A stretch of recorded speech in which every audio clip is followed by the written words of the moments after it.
about it because nobody's seen it. Nobody cares about that because it's irrelevant. Nobody cares about it because nobody sees it. It's very relevant. Now, it shows, it's illustrative to show. Right. What you have to do to prove your case is very simple. Show me a state that will matter. Because the vast majority of rank and file Democrat voters side with democracy and side with Israel. So I have a couple of rabble-rousers making noise at the DNC, which if the leadership had a spine, they would say they're not one of ours. Then that's fine. You have to show me. Then I'll just call you immoral. I do. Tell me why your vice president just can't just keep it clear then.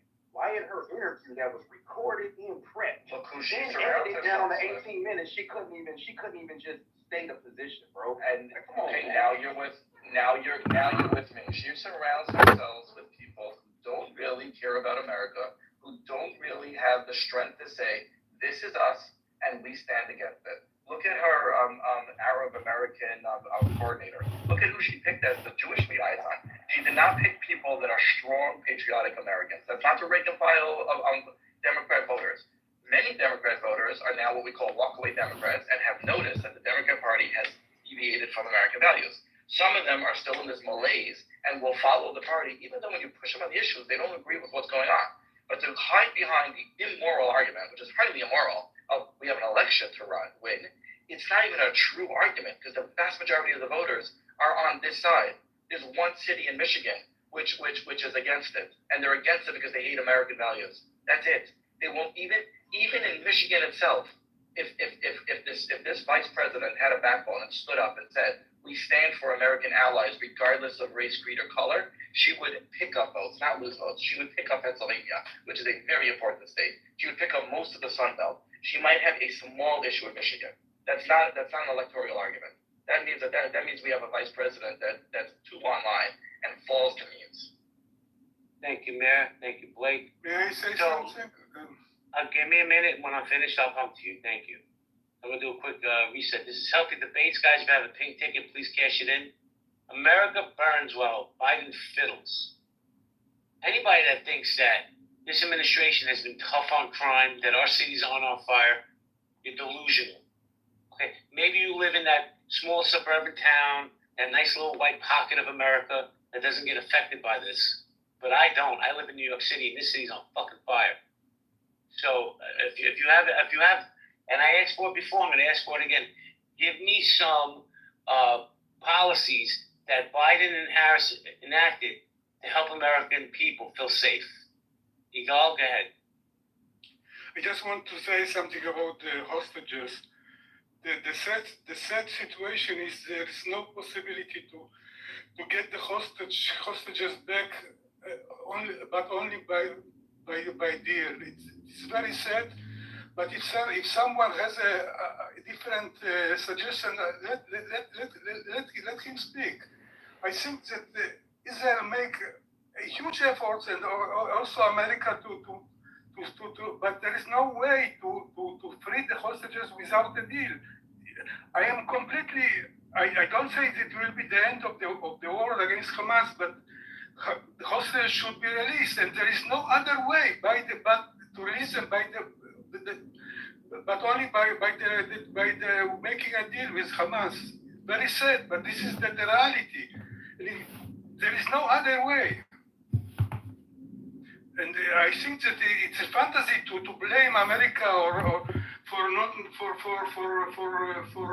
releasing for the fact that the hostages are not released.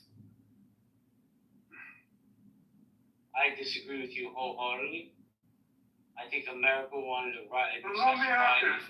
Let me finish. You asked the question. I'm going to answer your question. Let me talk, please. Thank you. I think we have weak leadership. They wanted to ride the fence. They wanted to keep the Arab vote in their pocket, and that impacted people's lives. That's how I feel it, Gal. I think Biden's weak. Harris is weak. Listen, Trump might be crazy, but I don't see him as a weak man. You know, there was a story about Donald Trump that I saw a few different people tell the story, where he was sitting down in the White House with the Taliban leadership. And he said to the guy who was in charge of negotiations, he said, if one American here gets hurt, I'm going to kill you. And then he took out of his pocket a picture of this guy's house and his family and put it in front of him. The story. The dude's not weak. I think it's childish. There is no real way. And by the way, I think that the current administration, American administration, is very, very strong supporter of Israel. They are the best friends Israel ever had.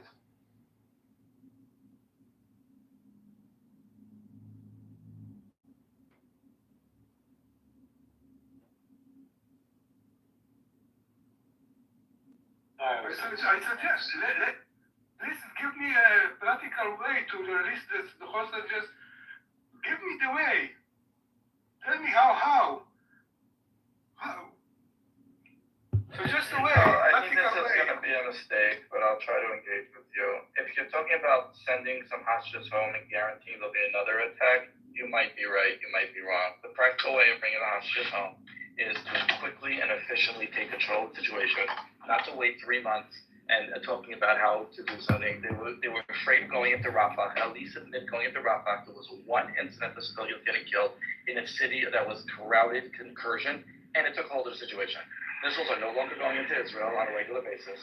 The soldiers are no longer being attacked away, and the military of Hamas is swamping. So at least admit that was a huge mistake to delay. And then we can start a conversation. The war against Hamas won't end after the deal. Hamas will so stay. Then what's the point of the deal? But the point is to release to save the lives of 100 Israelis. It's a very important point to save lives of 100 Israelis. Right. I'm criticizing the American president for the way he's dealing with the American citizens that are kidnapped. I agree with you. Israel can't resolve this by maybe they could trade a whole bunch of prisoners, I guess, but they have to negotiate with Hamas. America, on the other hand, doesn't have to. America can threaten unholy hell on anyone holding an American citizen because they've got 5 or 6 and say, give them back and I'll give you $1 billion or I'll kill your family. America can just say stuff like that. They do. We're going to pull our embargo. We're going to stop. We're going to put an embargo. There's plenty of pressure that America. I'm saying, why is America sitting? Because the president is asleep. And let's get back to the core issue going on here. It's even, let's just say America's decision was that geopolitically, as much as we want back our civilians, the best move is to sit back. At least be full-throated supporting and honest. And Kamala wasn't. And the reason this argument started was because somebody, and I think it was a slip of the tongue, so I don't want to go too deep into it, said it's not our war, and then said they were in a war zone. No, these are our citizens who were visiting a sovereign country. That they were dancing at a festival in a sovereign country. They weren't in a war zone. There weren't any reason they should suspect they did anything dangerous, and they're our citizens. So that's the point there. A statement should come out this morning and say, the unquestionably genocidal maniac group that wants to kill people for their simply having Western values has murdered one of our citizens, and that we will be held to pay for that in all of our ability. Well, that's all I want. Now let me ask you this, man. Do you think that so first of all, let me make this statement real quick. No deal with Sinwar guaranteeing his safety. I'm not for that deal. That's what he wants. Now he's now the leader in some tunnel. And from what I read yesterday, he has surrounded himself with up to 20 hostages. So if they come after him, the hostages. And they're likely the only ones left alive. You're probably right, bro. You're probably right. But, for people to come up on the stage and say, oh, what could Biden have done? What could Harris have done? Could have done plenty, because let me tell you something. We could have sent in, I'm just using an example, SEAL Team 6 or something, and found these hostages and got them out. But here's the question to the room, and then I want to say good morning to this. What does it even mean to be an American? Are you safe? You travel abroad, are you safe? Is America going to back you up? Are they going to get you out of a situation that maybe you didn't see coming? I'm sorry, dude. This shit was just wrong in every conceivable way. Good morning, Rabbi. Morning. How you doing, my friend? Terrible. I'm sorry to hear that, man. terrible. This is a terrible. I didn't sleep. I saw the news late last night, and I mostly didn't sleep. And I don't know what to say. It's just a horrible day. Do you think Biden and Harris have some responsibility on this or no? Not really. Not top three. No. I think Hamas has the first responsibility. I think the Israeli government has the second responsibility. No, I don't think Biden and Harris have anything. No. Thank you, Rabbi. Anthony, good morning.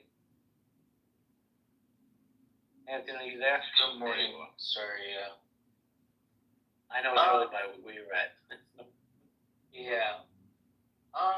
So I guess we're talking about the hostage situation. Well, we're talking about the hostages, but we're also talking about crime in America and how the Democrats have just let this country burn, and Biden's sitting there and playing the fiddle. Yeah, see, I don't agree with that, and I don't, see that in my regular life. But so that in the situation, I'll pivot to the hostages. I think that unfortunately, this is a terrible, terrible situation. I don't think Biden and Harris really could have done anything. What do you want them to do? Like you say, we're going to kill your whole family. We're going to give you $1 billion. We're going to send a naval SEAL team to save them. I'm pretty sure people that are really, really smart, that have all these degrees, that are experts, they've thought of all the situations, and it just wasn't feasible or practical. The main culprits of this tragedy are Hamas and the Israeli government. I understand Israel's principle of we're not negotiating with terrorists, we're not negotiating with Hamas, we're not negotiating with Sinwar, but unfortunately, they have a bunch of innocent people they're using as hostages. So it's Hampton, let me break this down for you. I'm going to tell you why Biden and Harris, and this is just my opinion, and I don't have all these degrees, trust me. I'm just a schmuck from Brooklyn. But it's an election year.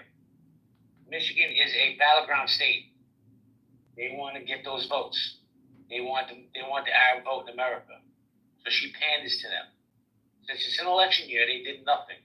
They sat back while an American citizen was murdered just yesterday. It's not acceptable to me to get votes to allow American citizens to die. What is it to be an American?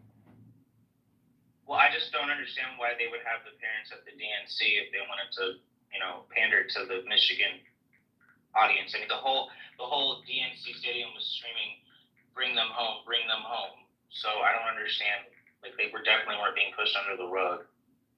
Well, I'll tell you what. I'm going to explain to you. The Democratic Party has now become the party of fence sitters.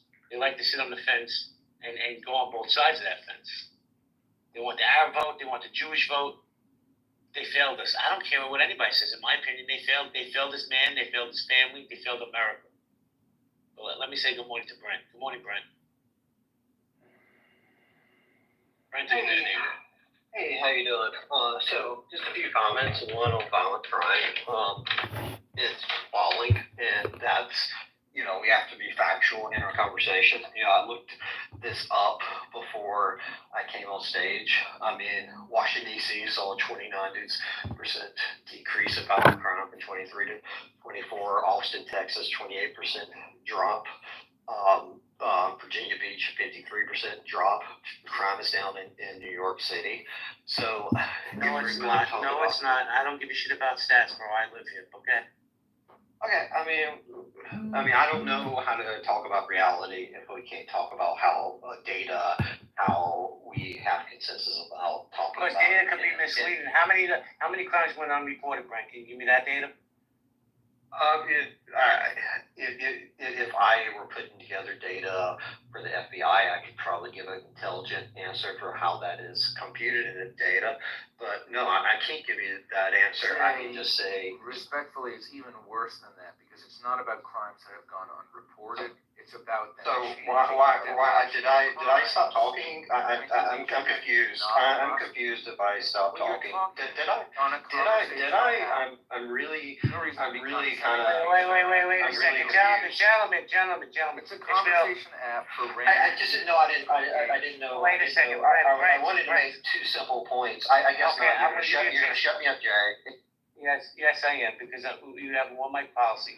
I Brent, didn't I'm mean gonna to go back interrupt to you, you. Brent. I just wanted to say one real quick thing, which is that people are choosing to not report crime. Not that 100%. they're not reporting, not prosecute, Jay, not prosecute. And reported. Hey, Ishmael, I agree with you. I'm not arguing with you. I'm going to go back to Brent in a second, but and this is the truth.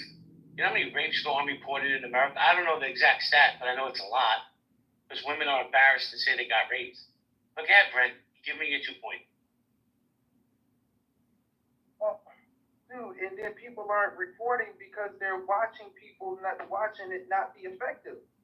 I got plenty of customers as far as the car theft shit that's going on that just don't even call the police no more. Why? Because the police aren't even showing up, bro. They have no solution for them. Only damn thing these people can do is pay money out of their pocket to fix their car and then have to pray it don't happen again. So like all you, I'm gonna just say all you. When a man's really hot, the second he sends me an Instagram reel, you're done. Like fuck you and your bullshit, bro. Like you live in the suburbs, you live where it's sweet, and you just ain't you're not in the street. You don't see it. You don't work it. And if you do, you probably catch the bus and zoom the fuck in out of there. Like you just I ain't trying to reinvent the wheel. I ain't seeking. You brought up car theft. I think it was like 2 months ago, there was an actor from one of the soap operas, General Hospital, I believe it was. We fact-checked on that. Came out of his house with a friend, and they were stealing his catalytic converter. And they shot the man in the chest, and he died.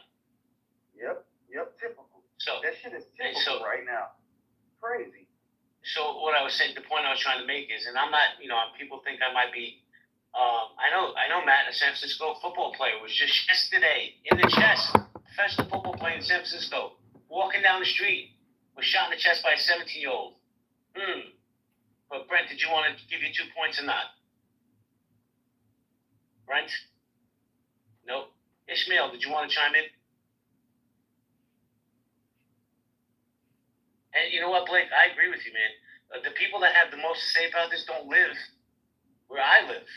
And that's fine. I hope he has a safe, beautiful, happy life. I mean that sincerely. But bro, come to Brooklyn. How many crimes don't get reported? Because people are afraid. They know if somebody robs their house, they're going to be out on. There's no bail here in New York. They'll be out the next day. Robert, come on. Robert. Hey Jay. Alan, go ahead. Yeah, Jay. They should go to. I'm sorry, I was waiting for my phone. Not to cut you up, sir. I'm sorry, I had to run back to my phone. Hey, what's up, Jay? What's good, man? Good morning, Robert. Robert, let Alan land, and then I'll come back to you. Okay? 2 seconds. You sure?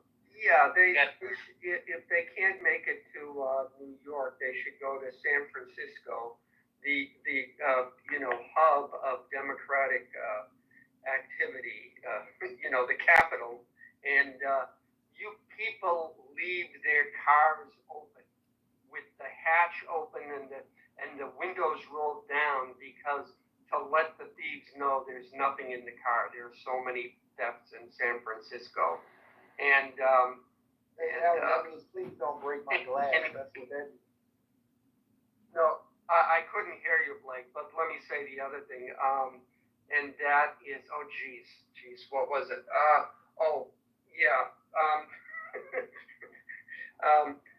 In LA, in Beverly Hills and Santa Monica, half the businesses have left. And there were signs in Beverly Hills saying, keep thefts, I forget the exact wording, but it says, keep thefts under $950.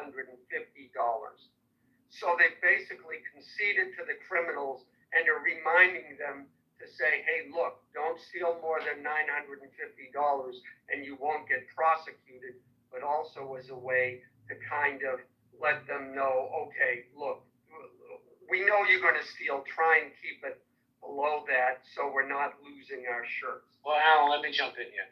So you see, where is he? Oh, he left. Brent left. It's amazing with these liberals that they're so sensitive. When you don't accept their facts, they want to flee. It's bizarre to me. I'm speaking from lived experience and what I see with my own eyes. It's crazy out here. Good morning, Robert.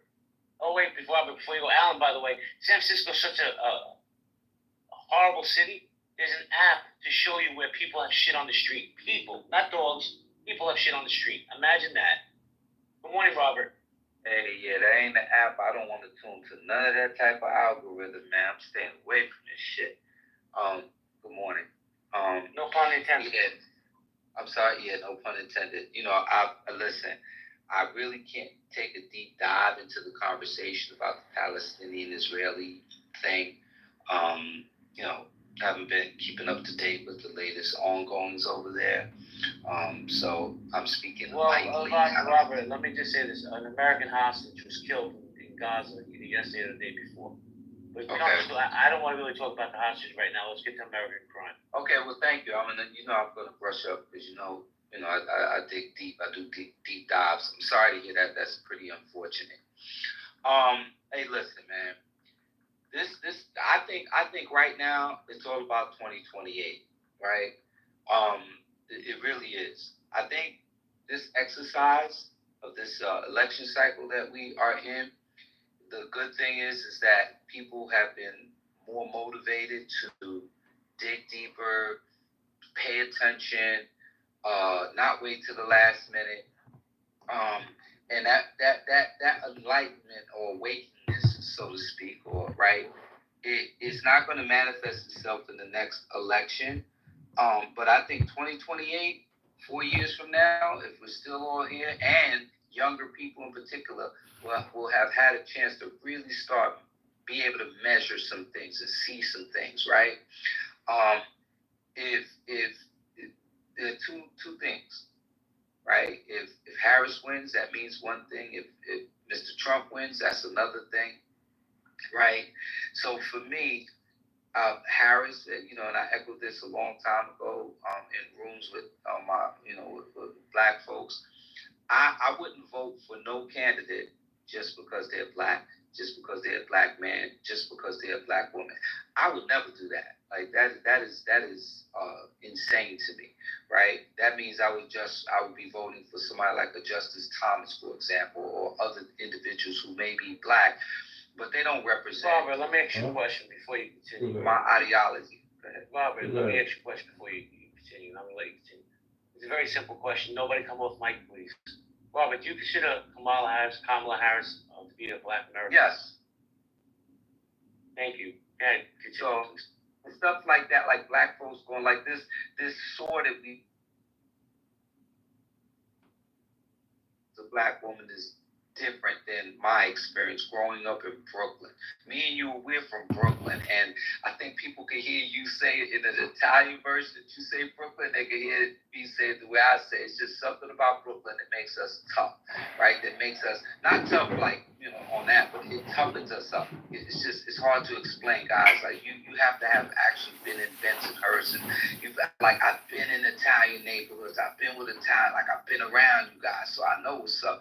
And so, yeah. Well, Robert, you know what the difference is? And then I'm keeping it real. When you walk through Bensonhurst, you feel the eyes on you. When I walk through Flatbush, nobody looks at me twice. Yeah, no doubt. And I've been jumped by a gang of Italians, you know what I'm saying? I've been through all of that, right? So I speak from a standpoint of my blackness, man, and my experience is unique. People associate blackness with experiences, and some feel that because this woman she spent like 8 years in Canada. When I found that out, I was like, that explains a lot, right? Because she seems odd to me, but nevertheless, she, just by virtue of how she was made, her mom and dad, they're melanated people, right? So they're black, right? So her being a thug, or her being, that doesn't validate blackness, being like ratchet and all that shit, and all that shit. We are intelligent people, right? So some people, And I heard this said this morning. I'm gonna land because I don't want to get too long with it. Some people create boxes based on their experiences. So if people have never experienced being around educated Black folks or folks from a different type of background, if they've only been in one scenario, then anything outside of that, they're going to deem not valid. I've seen it all. I've been from the hood to Hollywood. I've worked on Wall Street. I've been an entrepreneur. I work with young people. I work with white, Black. So my scope is a little wider than that. And one thing I don't like about her is that she does come off as phony. That irritates the shit out of me. I want her to just be who she is, state what her journey is, and then carry on. That to me would go a long way.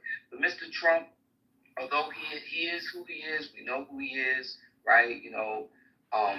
I just think based on what he has shown in terms of how he makes decisions and just how he processes things, I don't think I think he's a clear present danger domestically and foreign. I think he's susceptible because if you stroke his ego, he's gonna, he's open, So I don't like either choice. One choice is towards authoritarian rule. One choice is freaking 4 years of just like we don't know what the hell. But I don't fear any war or anything like that with her. I'm hopeful in 4 years I get freaking surprised, that we're all surprised, as is my hope. So I'll land on that. Thank you. Thank you, Robert. I want to say good morning to Venus. Good morning, Venus. I got you, Anthony. Venus, are you there? Venus be love? Nope. Anthony, the mic is yours. Oh, there she is. There she is. Good, Venus. Oh, yeah. Hey. Good morning. How you doing? I'm doing well. I just wanted to say, is this an echo chamber? I just want to, is this open views, different topics? You have the mic. You can say whatever you like. Be you. Okay. All right. Well, first off, I don't agree with that. That she is Black. She's not Black African American. She does not have. She does not have those roots here. She is Indian and Jamaican. Her roots they're not rooted here in America. So no, I don't consider her Black. And that's the only thing I had to say. I mean, the topic seems, I'm still kind of filling out the room, but I just wanted to mention that. Well, Ms. Venus, I appreciate you sharing. The topic of the room is crime in America, and how I feel it's just out of control. And it's gotten even worse under this administration in these Democratic cities. I'm not a Democrat, nor am I a Republican. And I'm just tired of it. I mean, if you look at the article on top of this, Venezuelan gang took over an entire apartment complex, and these people are living in fear while Biden is sitting on the beach drinking margaritas. I'm not cool with that. Top G, dog. I don't know where to put Hells Angels had to move in. Exert some governmental control. I'm in D.C., so I don't really see too much of it, thank God, but I do, see what's going around in the country, and I saw it, and I was upset. I don't think, these folks should be here doing what they're doing, and I would vote definitely for Trump due to this. Due to this, I would definitely, my vote is starting to sway towards Trump. Thank you, Ms. Venus. And like I said earlier, I'm going to say it again. There was another mass shooting in America today outside Pittsburgh. The details are still coming out. But this is the new normal. Mass shootings, gangs from Central America taking over apartment complexes, people punching cops in the face and there's no bail. They get out within 12 hours. This is what we've constructed in this country by our politicians. Good morning, BT. Yeah, can I respond to that crime thing? Hey, you were gonna let me get in there. Hold on a second. I usually go to new speakers and then I circle back. BT, good morning. Grand Risings. How you doing? I'm well. It's a righteous Sunday, doing my thing, relaxing. Do you want to chime in on the conversation, sir? Absolutely. So, America burns while Biden fiddles. this is very fitting for what is going on, and it's really it's the saddest thing I've ever seen because it's so intentional, and yet half of our country doesn't see it. And I think that probably more than half, because even immigration problem, they don't, they might not understand that even though there's a problem, it is orchestrated, and it's just too many countless videos, these people being well dressed and military age for something else not to be going on, and having all the resources to get here. It's bananas. And then the fact they get more stuff when they get here. Now they beating folks. Well, they've been beating folks up, doing crime, etc., taking jobs. Like, what's going on? And I'm just like, I'm over this shit, man. And I usually vote on multiple policies, but to the Sister Venus point, sometimes you just got to do a one objective. I'm a one-trick pony. If you can do the immigration thing, I'm gonna ride with you because I see that unfortunately the Democrat side is allowing this, and not to say both sides don't want immigration and both sides don't allow mass immigration and help it and coddle it, but to say I do think Trump will at least get some folks up out of here, and that's what we need. We need mass deportation. Well, I don't agree with mass deportation. I don't agree with mass deportation. Mass deportation. Hold on, we BT. Need mass. BT. We need stricter rules at the border. That's what we need. We don't need mass deportation. Because let me tell you something. I know immigrants that came here that are some of the hardest working, law-abiding citizens I know. I was in the restaurant industry, which is saturated with immigrants. So before I go to anybody else, I'm going to go to Montano, Hampton, and then Robert. Montano, how you doing? I'm doing well, Jay. How are you? I'm doing well. Thank you for asking. Mike. Thank you. So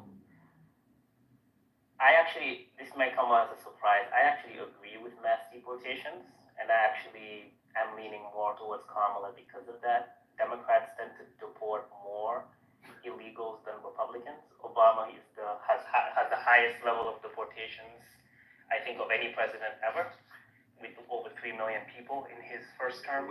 So I actually think that that's a great idea. Crime, again, there's a mismatch between perception and reality. Perception is there's more crime, but the reality shows it's been on the decline since the 90s. So I don't really know what to believe there. I don't know about blue cities being more dangerous than red cities. That doesn't make any sense to me. Cities are cities. They have more people. By default, more things will happen. And yeah, that's it for now. Thank you, Montano. Venus? Oh, sorry. If I just may add one more thing. I want to respond to Venus's claim. I put something in the chat. I really don't care what her race is. I just want good policies. I don't understand people making such an issue about her race.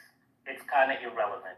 Republicans, y'all want it to be irrelevant, yet y'all keep bringing it up. No, it's not irrelevant. It's not irrelevant. And when you become a Black American, which you are not, then you can say that it's irrelevant or not. Okay. I'm a Black American. It's irrelevant to me. Yeah. I want to jump in. Hold on, everybody. Hold on. I'm gonna go Miss Venus Hampton and then Robert. Yeah, I think it's definitely relevant. I don't know. You might not understand, but race is an issue in America, and it's not. I don't see color. This is the world we live in, and that's just what it is. You can't deny it. But I do want to mention also that you made a statement that the Republicans don't deport as much as Democrats. That's not true. That doesn't make sense. Biden brought in the folks that we're dealing with in Colorado. He brought all those folks, the Venezuelans in. Back in 2022, he gave them a full range to apply and come into America. So Biden brought them in. You think he's deporting them as well? That don't make sense. You can't do one thing without the other. It don't work like that. Okay, most quote-unquote illegals aren't from Venezuela. They're from 4 countries: Mexico, Guatemala, El Salvador, Honduras. But we're talking about Number the one. issue. We're talking Number about the two, issues here. Yeah, it's a tiny group that you're naming and making it the whole thing. That's a lie. No, it's not. And number 2, we're talking about Biden has the deported more people than Trump. But we're talking about the title here. The things that's happening right now. I just brought up, those folks back in 2022. Of course, he brought in way more than that. But I just know for those folks, that's what's happened.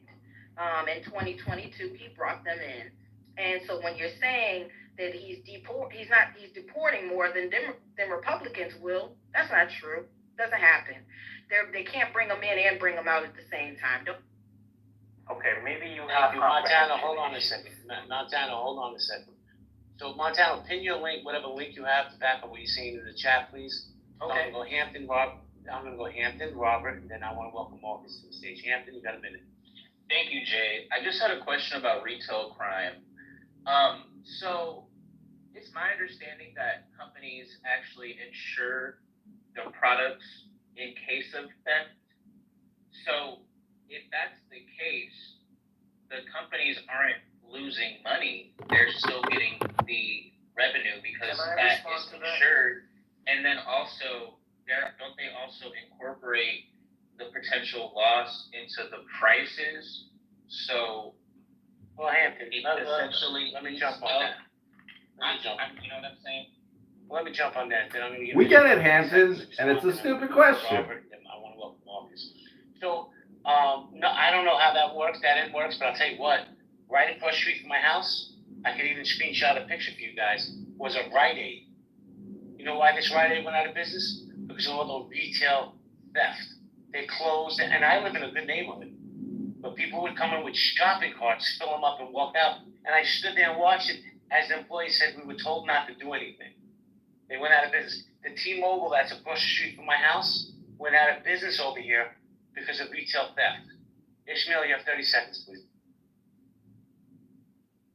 Ishmael? All right, he stepped away. So I'm going to go to Robert. Robert, I'm going to give you 30 seconds, and I want to welcome Marcus and Conscious to the stage. Okay, so I'll say this. Again, black is black, man. Like this whole you're not black. If you weren't born here, you're not black. I'll never understand it. Last time I checked, these same people who want to authenticate blackness, I've never heard them want to authenticate somebody being Irish, somebody being, Catholic. I've never, ever heard these same people seek to validate a Caucasian man or woman running for office. There's no fervor about it, right? And I disagree with that, Robert. It depends on what time in America. Okay. No, I mean black folks. I'm telling you what black folks don't do. I'm at our kitchen tables, and I can guarantee you this, Jay. Nobody is verifying what a white man's background is. We're not seeking to validate that. I promise you that, bro. So that's my 30 seconds. I'll wait until you bring me in again. Thank you. I got you, Robert. But look, that picture on my PTR is really me. I'm not a black man in America, so I can't speak on the experience of black men in America. But I'm going to go to Marcus. Maybe he can. Good morning, Marcus. What's going on? And yes, I can. Speaking to that specific point, when you travel around the world, you see a lot of different everything. I've been in Indonesia, China, South America, all these different places, right? Africa, all these spots. And you can be whatever you want to be when you're over there. You can be Jamaican when you're there. You can be Haitian. You can be all these other black countries and nations and ethnicities and stuff. But when you get to the U.S., it's just simple. It's black. It's black or white. It's not even like a, I'm saying, ain't no in between. It's that's just what it is. No matter what part of the world you go to, you can be a lot of things. As soon as you touch down in America, you either black or white. So all the Jamaican Americans and Dominican Republicans and I'm from the DR. Yeah, you from the DR when you there. And when you go somewhere else, you can be from the DR. But as soon as you touch down in America, your ass is black. And so with Kamala Harris, I've been to India. Out of all the places I've been to in the world, India, along with Africa, of course, it was just one of those places where I felt like, shit, there's a lot of black people here. You know what I'm saying? Because they are brown, you know what I'm saying? That's just what it looks like. And so even though I wasn't over there like, oh, look at all these black people here, I was like, okay, look at all these Indian people here. You know, I'm over here in India. But as soon as they get to America, they ass is black too. You know what I'm saying? They don't call because they can try to be whatever they want to try to be, but what they look like is what determines what they're treated like. And so that's what I'm saying. They're not treated like guys, hold on a second, guys. Everybody that's here, you already know we have a one mic policy. Mr. Marcus Land. And then I also want to get Adams back in the conversation, but Marcus? Yeah, appreciate you. That's Mr. Marcus, by the way. Y'all put some Mr. respect Marcus, on that. You know what I'm saying? They ain't here trying to cut me off. And we're just having a conversation on this good Sunday. Now, your experience may be local. You know, your experience may be local. You may be here in the U.S. and, you know, oh, yeah, we're one big melting pot and all that. But I'm giving you a world view. And I promise you that when you get back to the U.S., you're either black or white. And that's just what it is. So Kamala, speaking to that, of course she's black. Of course she's black. She has a Jamaican dad, you know, all this other stuff. You see her family tree. It don't matter if she eating greens or drinking Kool-Aid. That's not what makes her black. What makes her black is her heritage, what she's already been through, the entire family tree, not what she's eating. So I don't know what that conversation is about Kamala being black or not, but there's no question that she's a black woman in America. Now, when she's not in America, she could be a Jamaican Indian woman in wherever. But as soon as you get to the U.S., your ass is black.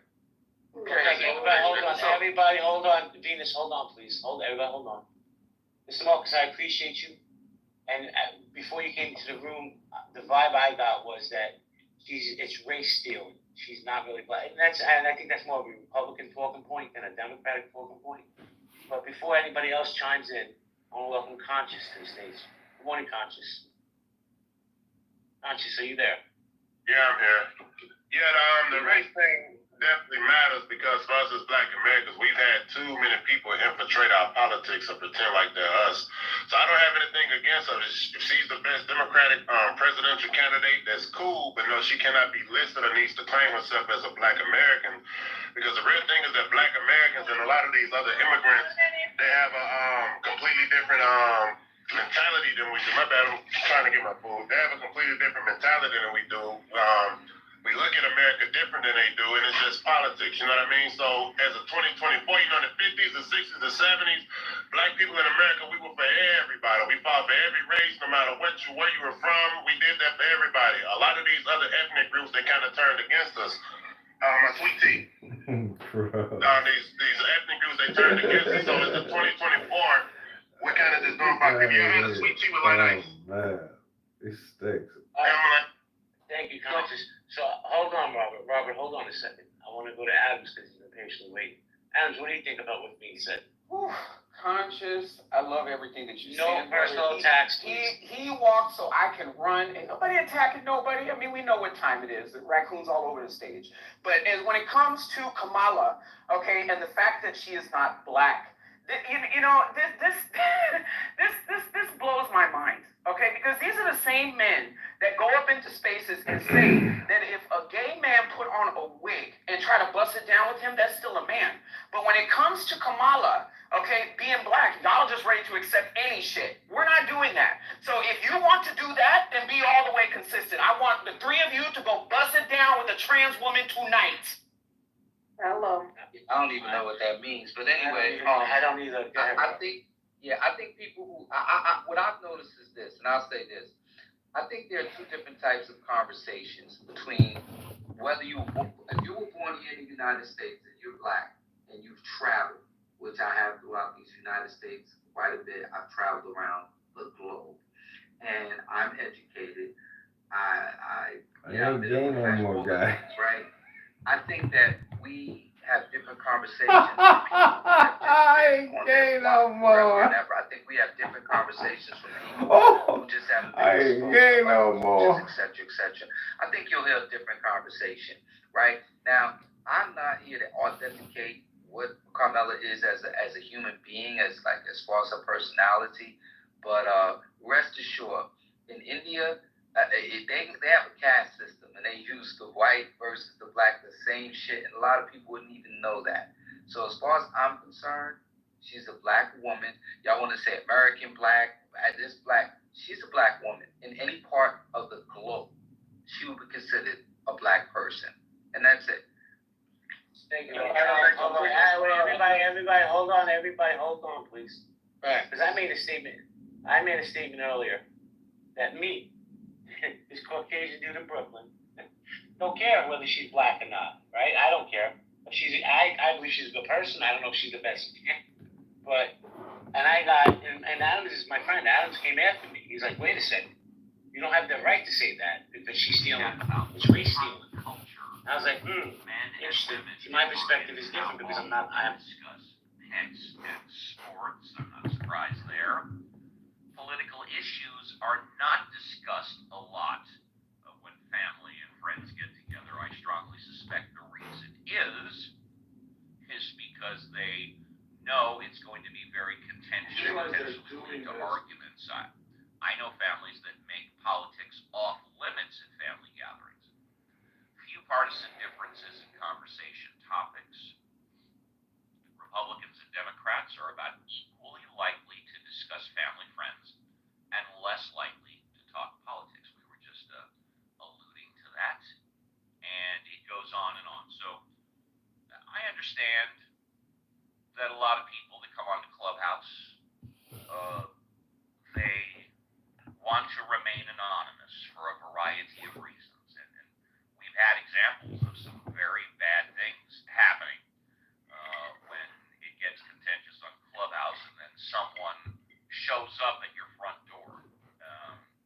I have always used my real first and last name. I have always used my real picture. I've always had the same profile. We've had people that come into the room regularly that literally have 40 different profiles for whatever the reason is. I use my real name, my real picture, because before I came on Clubhouse, I am very well known in my little field of workers' compensation, employment, and labor law. I do a lot of blogging. I do a lot of podcasts. People would have figured me out eventually anyways. And so I just figured I'll use my real name, and, it is what it is. But I find it hard to believe that the way people, when I interact with certain people on Clubhouse, how the vitriol comes out from them and how they accuse other people, such as myself, of being rude, stupid, ignorant, illogical when I disagree with them, how they could possibly have the same type of speech and say the same things when they're together with family and friends. I have to think, arguably, they become a completely different person. And I pride myself on being the same on Clubhouse that I am on real life. Now, of course, in real life, I'm not hosting a 3 or 4 hour room and moderating a show. I'm with family, but my thoughts, my opinions, the way I speak are essentially the same. But that's me. Anybody? Yes, Benjamin. I just mentioned of course. One strategy for having a conversation with Thanksgiving that worked for me. I was raised in a Christian household, and Thanksgiving was a time for Bible reading.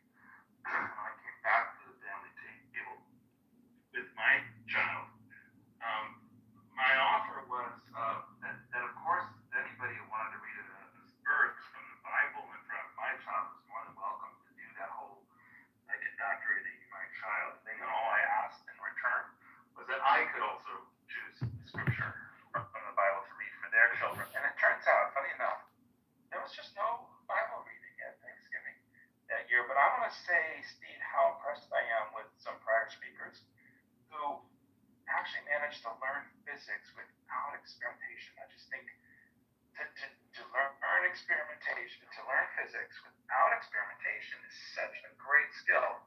If we could teach that in our schools, we could get rid of experimentation altogether, and we could pass on physics knowledge that we would pass on our ancient religious rituals. It would just be a 1,000-year game of telephone. It'd be amazing. So I just really want to acknowledge the great skills represented by your audience and your panel members who have the ability to learn physics without experimentation. Stellar. Thank you. I've been very, very fortunate in the people that I choose to mod up, because the people that I choose to mod have been with me forever. They come and go as they please. I mean, some we don't see for a couple of months, but they know when they're here what they're supposed to be doing and what they're not supposed to be doing. I'm sure we've all experienced other clubhouse rooms where the room gets boomed. That can only be done by a mod. Or somebody gets kicked out. That can only be done by a mod. And I've just been very, very fortunate that this is why I have such a small selection of mods, because quite frankly, I can't trust a lot of people to do it the way I want it done. And yeah, and I'm just very fortunate that they trust me. Unlike what Shanito said in the first 5 minutes of the show, where I'm dishonest and he'll never speak to me again unless I first apologize. And you'll notice that, we'll just leave it at that. Fortunately. Steve, can you put me in your queue when you're finished? Yeah, in fact, I'm finished. Go ahead, Adrian. Welcome to the show. What would you like to talk about? Yeah, so recently, not recently, but I've just always been kind of really interested in communication theory, mass communication theory. And so you have a static issue. Can you check your connection? Sounds like maybe something is not plugged in properly or whatever. But you can try. It's a weak mic. Can you hear? Is this a little better? That is better. Well, go ahead. We'll deal with it as long as we can. Go ahead. Sorry for the friction. So what I'm trying to say is that did Benjamin leave? Wow. Okay, so. Yeah, well, you're not supposed to use his name. You're supposed to say a prior speaker. Okay, well, let me just go to my point then, which is really about communication theory, about understanding the circuit of communication, and really friction is, I feel like, what that famous movie where he's like, what we have here is a failure to communicate. So I feel like the problem in communication is road rage, and this app, in my opinion, should be a course correct or an equilibration for anger management and road raging, because every room is like a journey. You get in your car, and are you going to road rage? And I am a road rager. I'm talking about in the real world, in the sense that I speed and then I rack up all these tickets. I park where I shouldn't park, or how I have so many tickets is beyond me. So what I'm trying to point out is that at the end of philosophy, astrology, esotericism, psychology, you should be in a state of bliss, which is like going back to the origin story of the Garden of Eden and getting kicked out of it and having sour grapes about it. So for me, this app has been invaluable in course correcting my nasty disposition. And I apologize to you recently, Steve, for calling you the A word. And, I do believe in Yom Kippur, or the Day of Atonement, and apologizing for being an a-hole.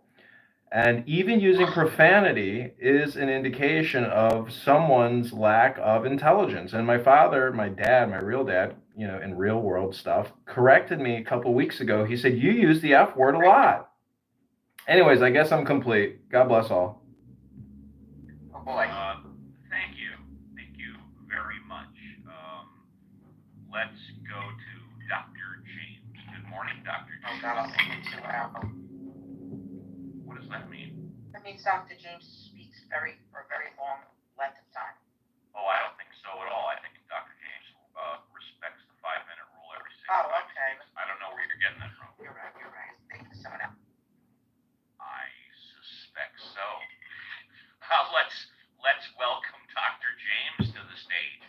It's a pleasure to see you, Dr. James. What'd you think, Derek? Are you proud of your coach, Derek? You've always respected the 5-minute rule.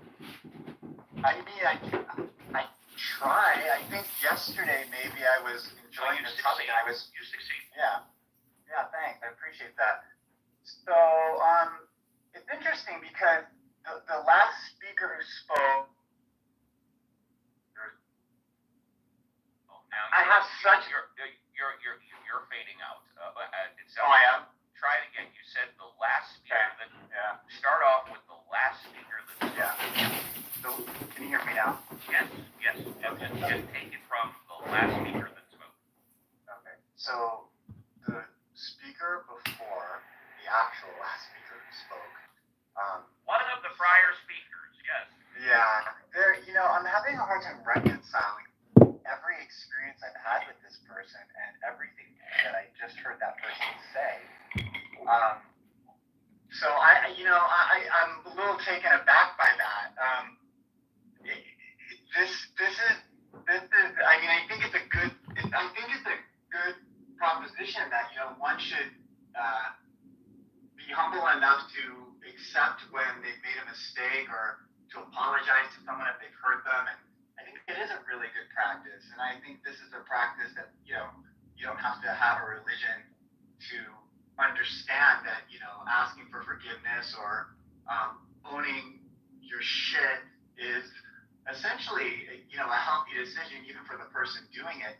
But one thing I would disagree with on point of fact is, and I'll pull up the article once I'm not driving so I can show you. But there is an article I read, a study. I know certain people don't trust scientific studies or whatever, but basically this study showed that actually people who curse tend to be on average more intelligent and also more trustworthy.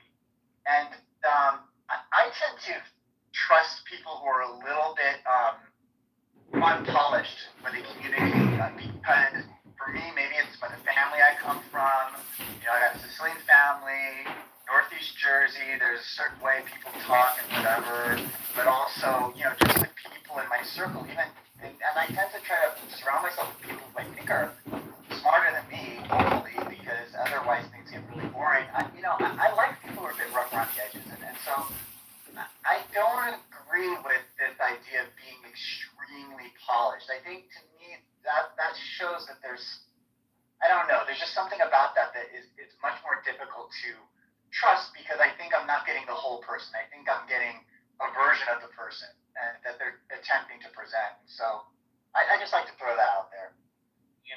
Firstly, Dr. James, I'm familiar with the study you're talking about, and I want to draw an analogy before going into the study.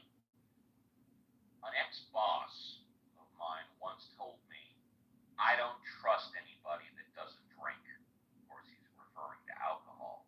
However, of course, what he didn't say was, well, I don't trust anybody unless they drink a fifth a day, okay? They're an alcoholic. The study that you're referring to, I'm sure it's the same study that I read, says that when people listen to people that curse, it makes them more humane. But it doesn't talk about if they're cursing all the time versus not cursing at all, where they seem sort of too polished and too practiced. I curse once in a while, but I would say over 95% of what I say is not cursing, but I will throw in some F-bombs in there once in a while. The study that you read, I don't remember if it talks about what percentage of the speech is cursing, but I think what it refers to accurately is someone speak and we don't hear them curse at all, we sort of have more trust and or respect for someone that curses a little bit because it makes them more human and less robotic. That being said, if I go to a professional setting, if I go to speak in front of 150 lawyers and claims examiners and insurance personnel, I'm not going to curse at all. However, once the speech is over, if I'm having a beer with them, I might drop a curse word or two. So I agree with everything that you said. I agree with the study, but it has to be tapered and put into context. Did I express that okay, Dr. James? Does that kind of reflect your understanding of the study or no?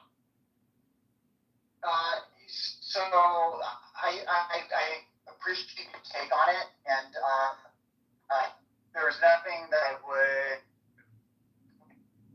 what you said, but I would add to that. You're in the matrix. You're in the matrix. Hey, give it a minute. Give it, Dr. James. Give it a minute. Give it 1 minute. We'll come back. Give it 1 minute, and we'll come back. Almost like the necessary evil.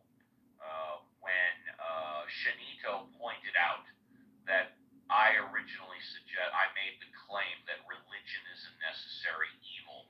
I've quite often compared religion to pharmaceutical drugs. Okay? Over 95% of pharmaceutical drugs are used in a positive way, but there's always that 1 to 4% where you have to deal with addiction and secondary. I'm live streaming Steve Appel's room, FYI. I can mute it if you want. 95%. What's going on? Steve Appel, like, Ask an Atheist guy. Mm-hmm. AKA Uncle Steve. Mm-hmm. That guy? That dude's a douche. Oh, I know. I called him an asshole the other day. I was like, you know what, Steve? You're an asshole. Oh my God, did he get pissed? I would slap him so hard he'd call me COVID. That bitch wouldn't take shit for 2 weeks when I got done. I ain't even kidding.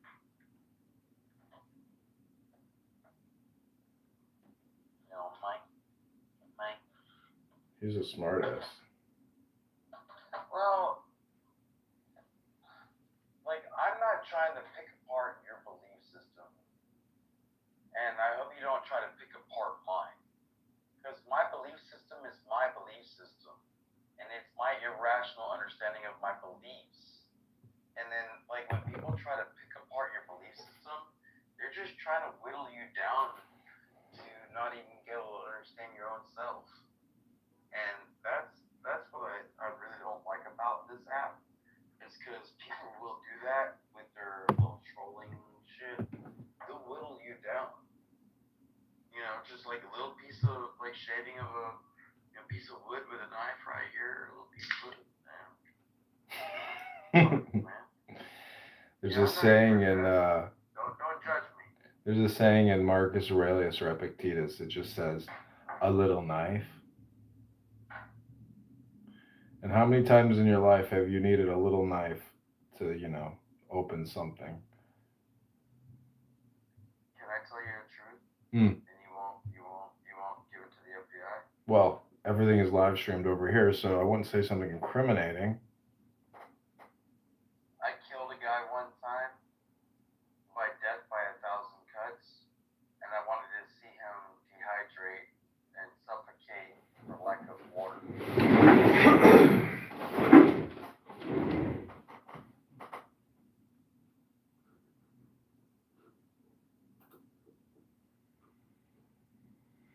Was that a little much?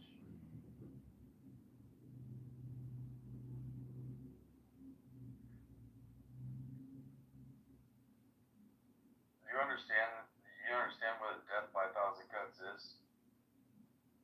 No. Alright, so give me a razor blade by your hands up to the ceiling and you're standing up, you're just able to barely stand on the floor.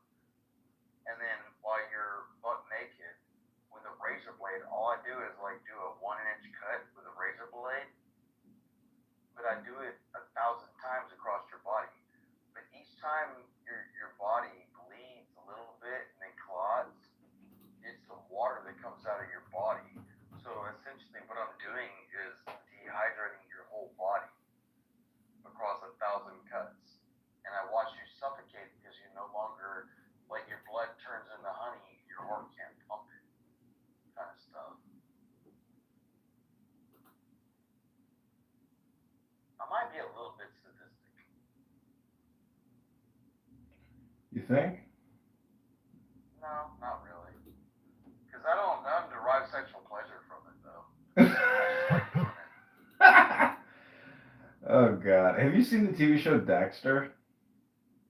Oh, dude. No. You haven't, really? Yeah, I'm Pinocchio over here.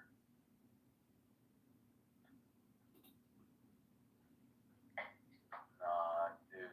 Yeah, blood splatter, blood splatter analyst. Yeah. Dude, I identify with that fucking character more than anything since Magnum P.I. Because I always wanted to be Tom Selleck. With all them bitches in the ocean.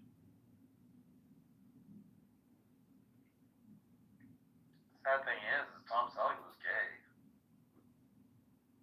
Was he? Dude, what?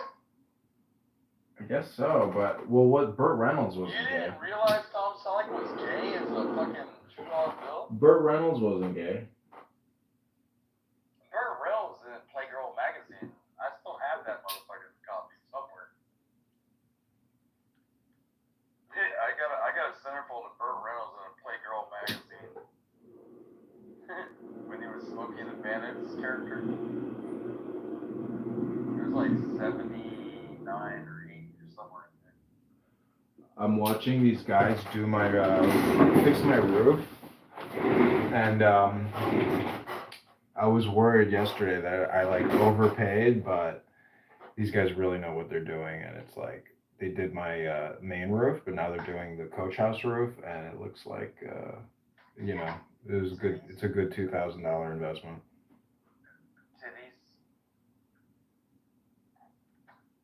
He's a local guy. He's been doing roofs for like 30 years. Him, his son. Is he better than that Mexican guy that fucking did your bricks? No, that Mexican guy did what other people couldn't do because he did it without a what are those things called? Scaffolding. He did it with a ladder, which was like a total violation of permit and law. But he did it all for, I think. Yeah, fuck OSHA. Yeah, man, this guy risked his life because I think he was doing it even without a spotter, and he had no support vest or anything. And it's not, I mean. Yeah, but the dude had been doing it forever, though. Yeah, and I was worried he was going to rip me off. I was really worried he was going to scam me. And he kind of did at the end. I heard you got a good deal out of the deal. Yeah, but he didn't really like clean up, you know? I had to clean everything up. And you said he left everything behind. Yeah, I remember that. But it's more than that. There's spots where like now I got to fix things because he didn't really finish. But it's not a big deal. I still got a great deal because I was originally quoted like 10 grand, 12 grand. This guy did it for like 4 grand, 6 grand. So, but the guys on the roof are on the same level? Yeah, these guys are legit. That's what's up. But they only. The dude that did your bricks was legit. He just didn't clean up after himself. Yeah, but these guys, they don't take jobs that are like really complicated. They take simple jobs. This is a simple job. And I looked at the materials at Home Depot and how much it would cost me. Like for the materials, it's like $400 for the materials. So their labor, they're getting each $800 to do this roof. You know, that's a nice payday for, 5 hours of work, 4 hours of work. Oh, yeah, hell yeah.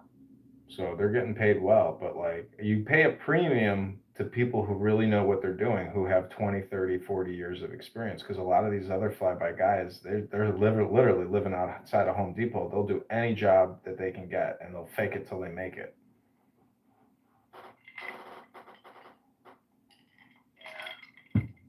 You're paying for their experience. I want to pay somebody who's already had the experience 100 times.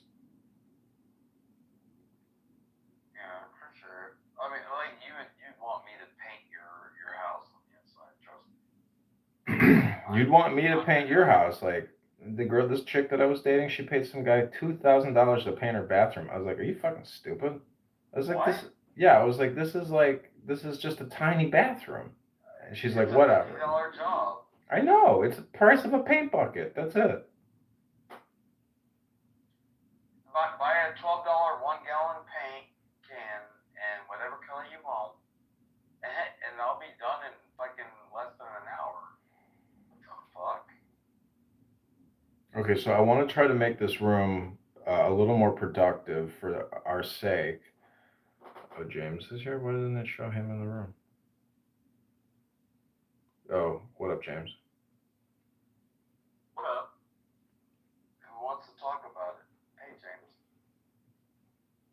So the reason why I created this title is because I was in Steve Appel's room, and I don't know if you know who Benjamin is, but he loves to declare his. He's really like, honestly, I kind of like him because he's so arrogantly stupid and retarded, but. You know, I look at James one time was like, people don't realize that I come here to laugh at you and to humiliate you and to basically like make my day better because you're all so stupid. I was like, that son of a bitch. So, anyways, James is a smart man. James knows what's up. He's planning for the future. He's very intelligent, very well connected. He's got a great source of information. And I can't stress enough that James must be in possession of, you know, a fabulous brain. So.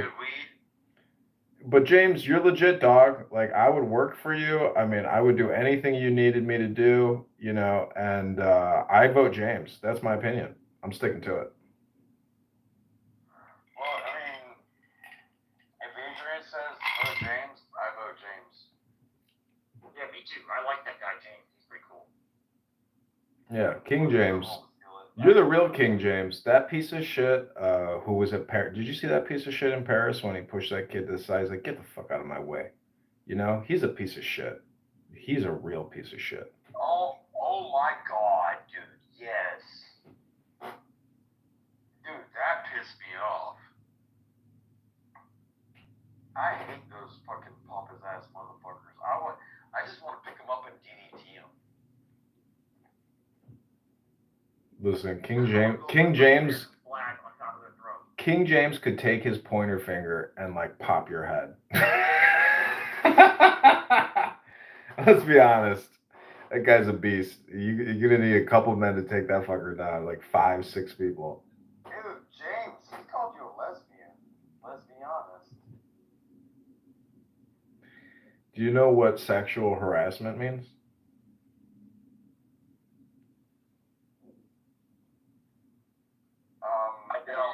The inability to defend yourself?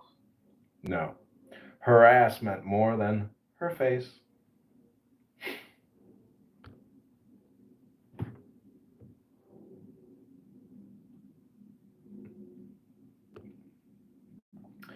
So more than her meant is what you meant. So I recently took out this like really hot Hispanic chick who works for a pharmaceutical corporation, and we were hanging out at the beach and suntanning, and then she got really pissed off with something that I was saying, and then she screamed at me and said, "I am a scientist!" And I couldn't stop laughing. I was like, "Oh, you're a scientist?" I was like, "Well, how do scientists regulate anger management?" She's like, "Fuck you, I'm a scientist." I was like, Do you know what I was gonna do when I showed up? You know, to hang out in the Grey Goose. I've got connect with fucking drug company that's in your area. I was gonna get 2 really hot women that are drug reps to come and like tell us about their new drug of your Grey Goose. So the You notice those people that yell, "I'm a scientist," they sound like a 3-year-old in like a costume. They like took part of their costume away. You know, I'm a scientist. Give me my glasses back. I mean, when she said that, I started thinking about all the years of chemistry and physics and bullshit that I've done, and I'm just like, I bet you haven't even done what I've done, and like whatever bullshit education you got in Nicaragua, or El Salvador, or wherever the fuck you're from, I was like, it probably doesn't match up to my bullshit, American Democrat liberal biology AP class, chem, physics. I'm just like, I was seeing this one chick who has a master's in engineering and mechanical engineering, and she's very smart. But I asked her, I was like, "Do you know how soap works?" And she's like, and I was like, "It's called saponification." I was like, "I remember from a chemistry class, like." And she started going into the translipid. Anyway, she's a legit, like, if you're a scientist, you really know chemistry and to a very highly complicated degree. And then when you mix that with mechanical engineering or software development, like you do have, if you do have the ability to be a genius in terms of technological innovation, real, actual. I mean, I know that creating a semiconductor and all these chip plants like Intel and stuff, I know how stupid I am.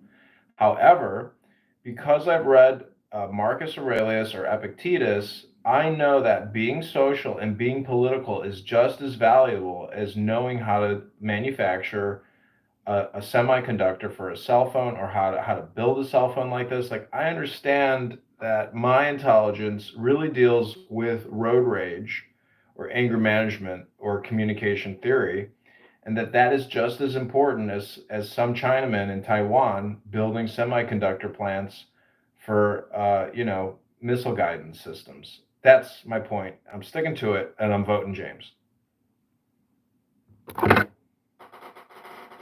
also, just because like they got a 12-year-old on the plant factory making chips doesn't make them scientists. Some of them will claim to be scientists just because they did something like that, And it does feel funny when you have to study, a lot of science, and then somebody comes in here, they're like, "I'm a scientist," and they know less than you, and you don't consider yourself a scientist. I guess it's because you don't do experiments or whatever, but the knowledge makes us all scientists. We are all quotation mark scientists. We can all pretend to be one. Go put the costume on, then you can have a what too. Hell, I've written a scientific theory on quantum physics.